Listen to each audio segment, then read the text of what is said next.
নেত্রী আপসীর নেত্রী বেগম খালেদা জিয়া গুরুতর অসুস্থ থাকায় যদি কোনো প্রেক্ষাপট তৈরি হয় দেশের বিবেচনায় নির্বাচন পেছানোর, সেটি হয়তো নির্বাচন কমিশন এবং সরকার বিবেচনা করবে, অন্যথায় নির্বাচন ফেব্রুয়ারিতেই হবে।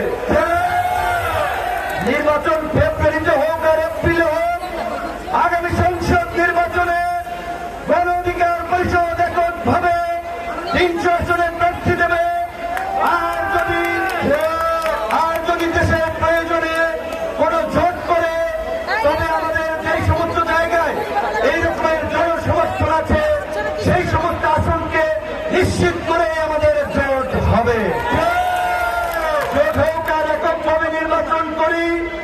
এই ব্রাহ্মণবাড়িয়া নবীনগর 5 আসন থেকে গণ অধিকারের ট্রাক মার্কায় নজরুল ইসলাম নদী ভাই নির্বাচন করবে।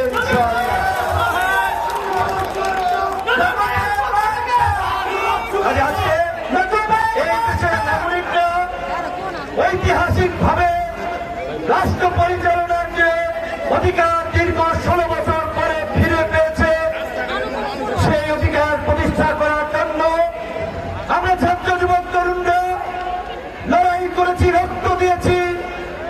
আজকে স্মরণ করতে হয় এই ব্রাহ্মণবাড়িয়ার সন্তান মোদী বিরোধী আন্দোলনে আমাদের